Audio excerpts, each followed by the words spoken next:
am today for first and foremost a dear, loving Savior who is so gracious and so good. And I am so grateful for a Lord. But on this earth, there is no one I give more respect or honor to than my queen, my wife of 30 years, Teresa.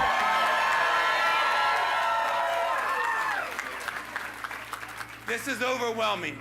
When Alan and I and Sharice and Jennifer started having this conversation, we knew we wanted a South Carolina that was more affordable for families, that was more profitable for businesses, and a government that was going to be more accountable to the citizens of South Carolina. And that's what we set out to do. We said our North Star was going to be families and better outcomes for families. Not just some families, but all families of South Carolina. And that's what we're here to deliver. This is the greatest nation on the planet, and we believe in our hearts and our fiber that South Carolina is the greatest state in this greatest nation right here. It is incredible. Imagine a state, imagine a country where a child born to a 14-year-old put into foster care, gets adopted by a loving family, and gets an opportunity to be on the stage, to be in a position to be your next lieutenant governor. That's the country we are in right now. And imagine a man like Alan Wilson. Man, thank you. Thank you.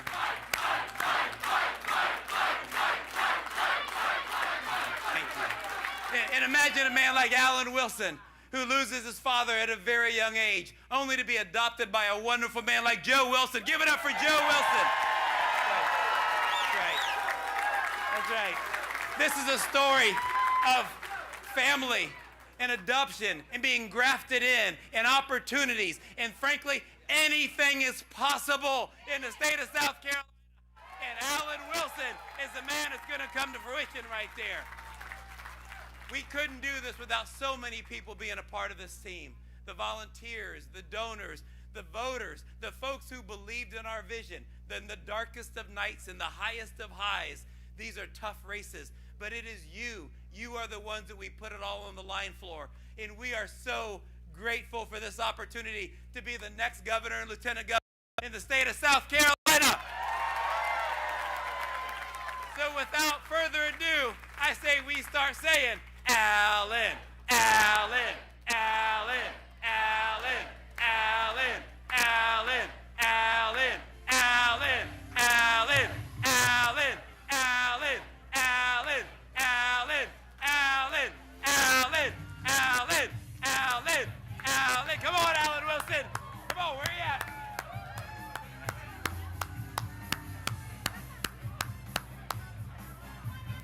All right, come on, Alan.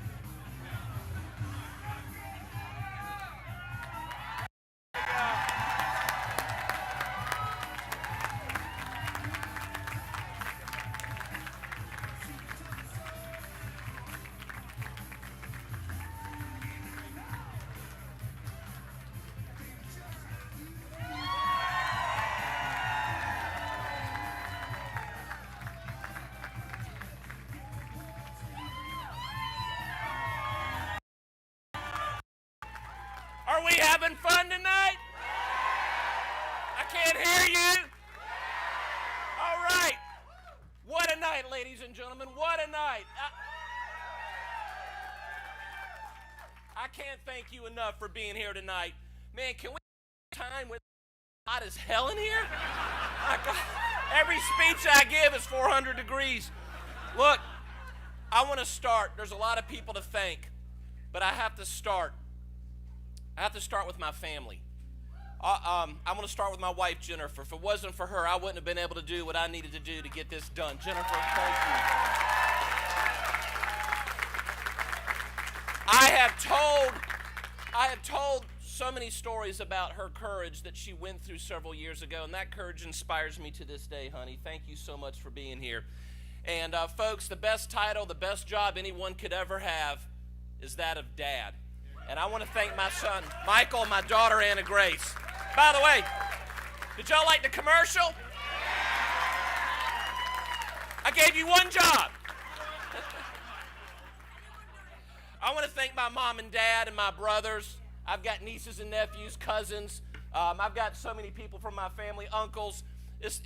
Family is what it's all about. Mike Rickenbaugh talked about it. Family is the building block of society. It's the building block of our state. And I'm going to fight for your family as hard as I fight for my own family.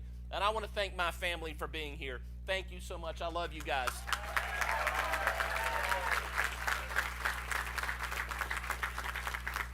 Real quick, they surprised me. I didn't know they were coming in, but I got another family. I got to work as Attorney General for the last 16 years, and I got to make some of the best friends of my life. And I want to thank the Attorney General of Arkansas, Tim Griffin, who was here. I don't know where Tim is standing, but he's over here waving at me. Attorney General Liz Murrill from Louisiana. And my dear friend, Governor Jeff Landry from the great state of Louisiana. Aren't you like an emissary to like Greenland or something? Anyway, South Carolina. But folks, if I start doing the name thing, we'll be here all night. But I also want to talk about the Rickenbaugh. Y'all heard me talk about what I went through to find a running mate. And I wanted somebody that was going to be a powerful, inspirational, aspirational leader, someone that would bring people together from our state, somebody that the kids could look up to, that would move South Carolina into the future. And I found that person, and I decided to make her husband my running mate.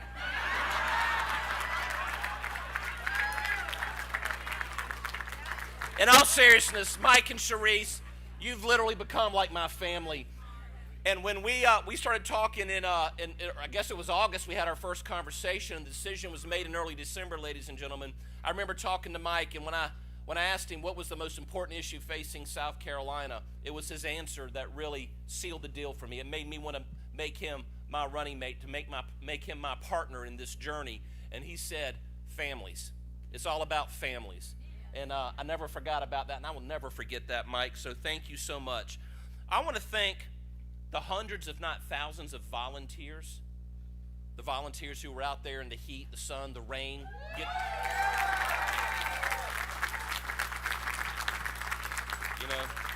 You were getting up when it was dark. You were going to bed when it was dark.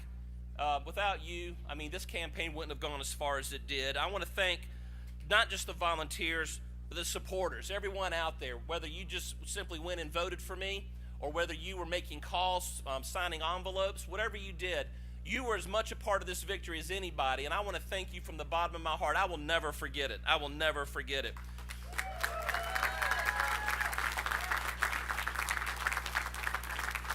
I want to thank my campaign staff, folks, the campaign staff. Let me tell you something. We started off a small group, but we began to grow, and now we have, I think, over 20 people on our staff canvassing the state, and it's the staff that really, made this campaign go. And you know who you are, and if I start doing the names, we'll be here all night. But I want to thank my staff because you sustain me, guys.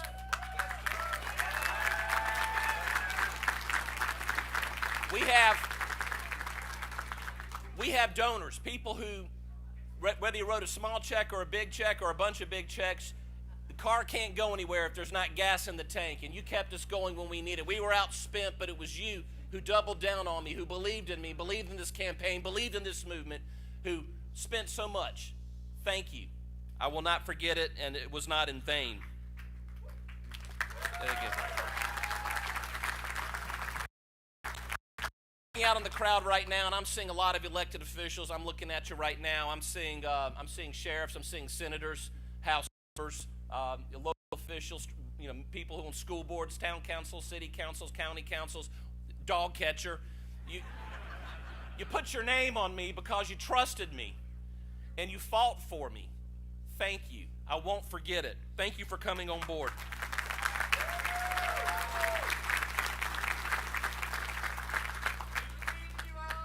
Thank you. I want to thank God. I know that seems cliche to thank God. I told you guys 2 weeks ago, and I'm going to tell you again tonight. This morning when I woke up, I prayed, and I didn't pray for a win. I prayed to be in God's will. And if God's will was for me to lose, I was praying that he would give me the grace to accept it. And if his will was for me to win, I would pray for the courage and the wisdom to do what needs to be done to lead this state into the future. And so I want to thank God. Folks, I want to also, a number of people ran for this race. There was a lot of competition over the last year, and I want to give a shout out because they didn't have to. But I want to thank Josh Kimbrell, who endorsed me before the primary even. Josh is a firebrand in the Senate. He's going to continue to help fight to move South Carolina forward, and I look forward to working with him. I want to thank Nancy.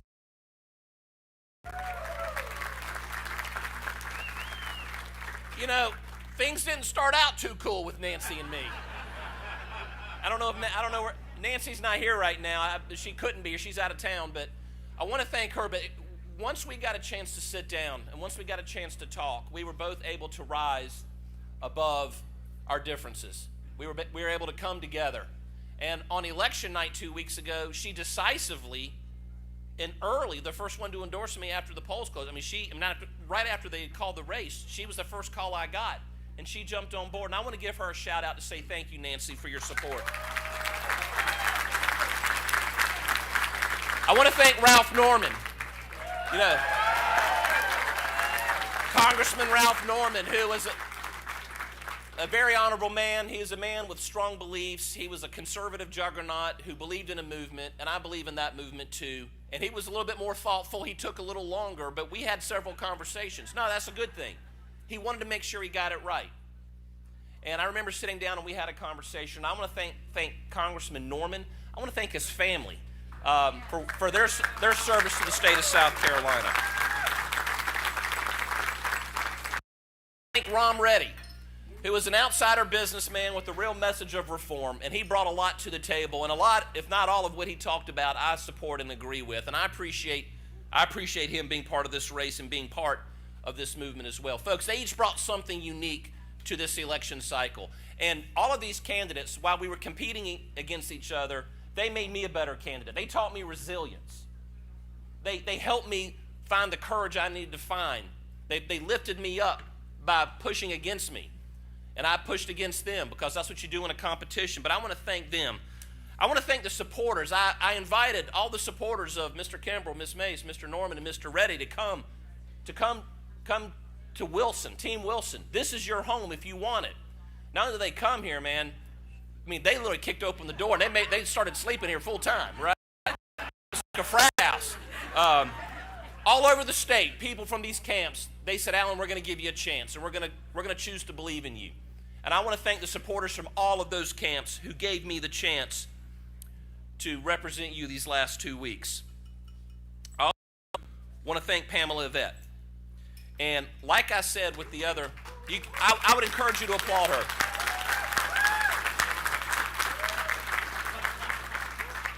I said this 2 weeks ago about the other folks who didn't make the runoff, and I'm going to say it again about Miss Yvette. She is not my enemy. Her supporters are not our enemy. They're our kinsmen. They're our fellow citizens. And Pamela, for 8 years, faithfully served Governor McMaster in the state of South Carolina, and she did a good job as lieutenant governor. And while we had different approaches, different views, and while we competed, and it was sometimes very tough, I want to thank her for throwing her name into the ring, being the woman in the arena. It's tough. And it's difficult for what she and her family are going through tonight, but I want to thank her for that too, and I look forward to sitting down with her in the future. She did call me a little while ago and congratulated me, and she's to be commended for that. So please love her.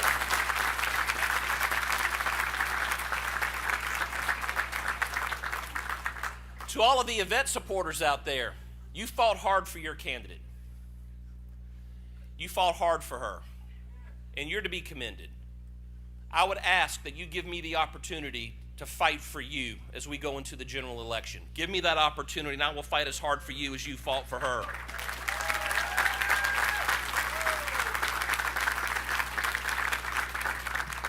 You too have a home here with Team Wilson. Just make yourselves at home. Everyone else did. Beer's in the fridge.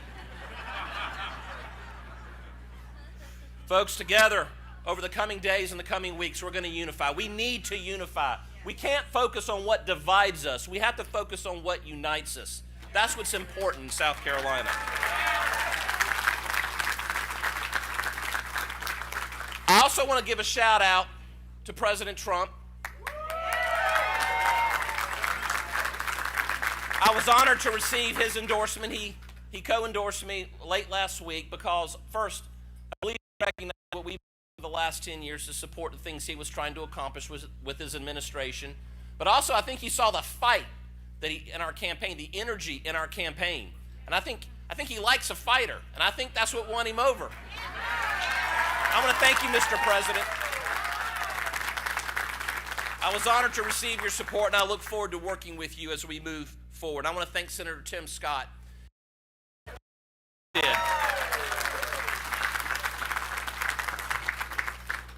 Ladies and gentlemen, I aspire not to be a transitional governor, but to be a transformational governor. People are skeptical. So many people across the state of South Carolina are skeptical about their government. They've become cynical. They're tired of the status quo. They're tired of elected officials just saying whatever they can say to get elected. But folks, I'm telling you, that is over. Here's what we're going to do. 3 things. I'm going to do a bunch of things, but 3 things I want to highlight for you. We're going to launch the Families First Audit Initiative. That's our version of DOGE. That's a complete top-bottom audit of all state government agencies. We're going to allow for public comment. We're going to let you take your government back, and then we're going to lay out a roadmap for real reform to make government more efficient, more accountable, more receptive, and better all around. And that's going to start with the Families First Audit Initiative that Mike Rickenbaugh is going to lead. We're going to prioritize infrastructure. We're going to fix our roads and our bridges and expand our energy grid. We're going to modernize the Department of Transportation. And finally, let me be very clear. The era of bad corporate deals that cost taxpayers of billions of dollars are over.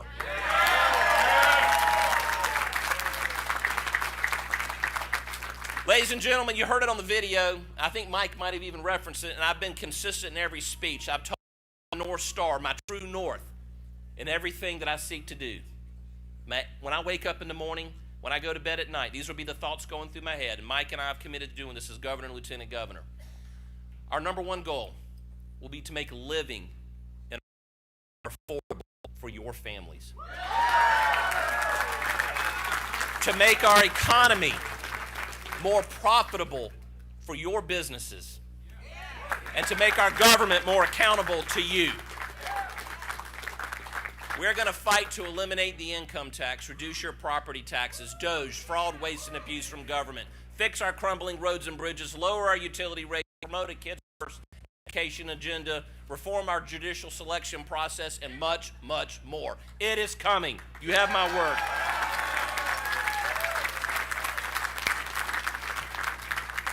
Now, we're at the conclusion. Are you happy? You hot enough? We're at the end. We're at the end. Ladies and gentlemen, I made a pledge to all of you. I told you before that this is a job interview, and the office of governor Alan Wilson. The office of governor belongs to the people of South Carolina. I will never forget that. The day that I don't act like that is the day I no longer deserve your support or your consideration. But I promise you this, I will never forget that I work for you, the people, and that I will be fighting for you, the people. So I will always, always put you first, you and your families first. I will always have the courage to fight, and I will always tell you the truth. So I want to say thank you to everyone who's in here sweating with me. I want to thank every single one of you out there who is watching this right now. Join the movement. It is real, and it is going to change South Carolina forever. I love you guys. God bless you. And the great state of South Carolina.